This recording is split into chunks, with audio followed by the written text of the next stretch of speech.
having a conversation about economic transformation, but real economic transformation, not this radical economic transformation, the real one, is important at a time in which year after year we got it wrong. And year after year we got our country to a point in which now we're all suffering in many different ways, not only because of our recession, but because of this rampant inequality which is still there so many years after the end of apartheid, and also because of the growing discontent that we see every single day. I mean, like the latest one being taxi drivers attacking Uber drivers everywhere, and you know, like, and police having to patrol our How train station. This is not normal. Let me tell you, it's not normal that in the country we face these kind of challenges. It's not normal.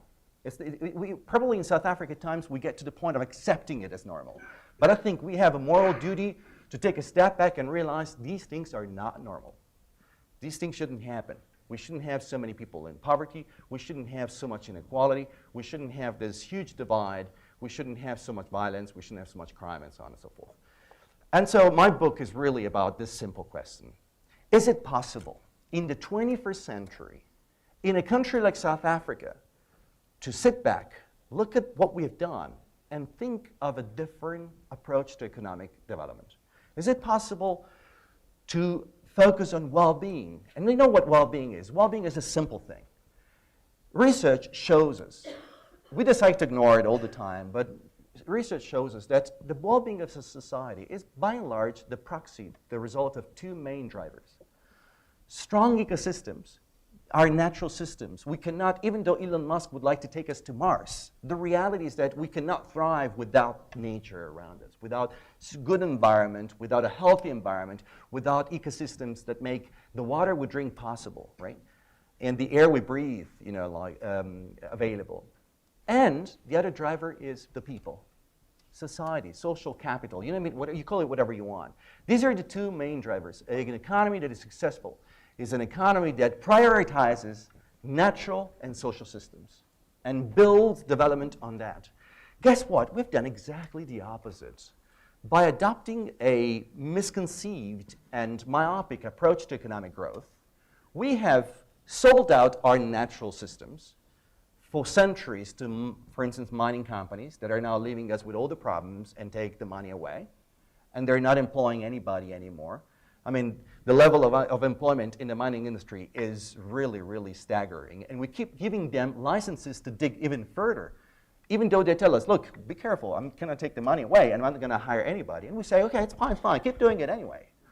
And we have also humiliated and oppressed a lot of our people, whether it is through rampant inequality, the huge divide, but also many people in the room. You know, today I was in Port Elizabeth, and I was invited to speak at a meeting between the city and the World Bank. And again, you know, like, I'm really, really surprised at the fact that up until a few years ago, the World Bank and I were on two opposite sides. And now the World Bank is inviting me to speak. Is actually paying a speaker fee, which is quite hefty, let me tell you, for me to say what I'm saying to you now. And the World Bank there with the banner saying, this is our approach now, finally. And they are themselves saying, the city that is going to be successful in the future will be a city in which human capital is prioritized, in which we invest in small businesses rather than in big businesses, in which we create jobs in many different sectors, in which we focus on the well-being of the people and start realizing that exploiting nature is counterproductive. This is what the World Bank's approach is now becoming more and more. It's sort of becoming mainstream. So the book says exactly this. The book is arguing that we can, especially now we're at the junk status, right? So it couldn't get worse than this. When you're junk, worst case scenario, you're going to stay junk. So you can only improve. So maybe it's time for experimentation. It's time, the United Nations has done a research, and it tells us that, for instance, that when we calculate the amount of money that we need to spend to fix everything that is being broken by large industrial production, and if we were to ask these companies to pay that money back, just like imagine I come to your house and my kid is breaking your vase or whatever, you know, something beautiful you have in your room, you would expect me to, you know, for good friends, you wouldn't expect me to do anything. Maybe the third and the fourth time that I come and break stuff, at some point you're going to say, hey, would you mind paying for it? And I would say, fine.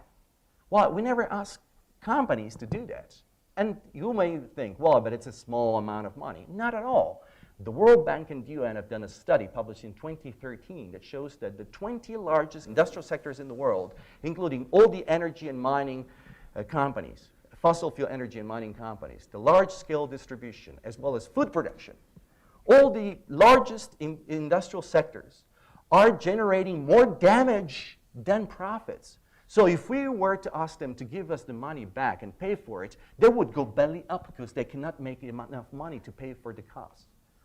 And this is a big thing, but we have never considered that as part of our growth strategy. We have never thought about growth as being increasing the value of things we have. We break things and we generate profits for a few, and we call it growth.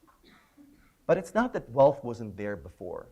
There was a lot of wealth that was there, that was used, has been used for production, and unless you can show me that your production is really increasing the value, I cannot call it growth. It's simply replacing one kind of wealth for another kind of wealth. But the first kind of wealth is shared by everyone. The second kind of wealth becomes privatized by a few, and we call it growth. So in the book, I simply argue that the future of economic development is about decentralized economic empowerment. It's about moving away from a system of centralized production, which is dominated by a few big companies, to a system of production that is going to be led by many, many small businesses. That's why I think a lot of small, I get invited all the time to speak to small businesses. They love this. Finally, somebody says, we are the real leaders. And I said, the future of the South African economy is really hinging on the ability to give small businesses a level playing field to play in this economy. The current economy is tilted in favor of large companies.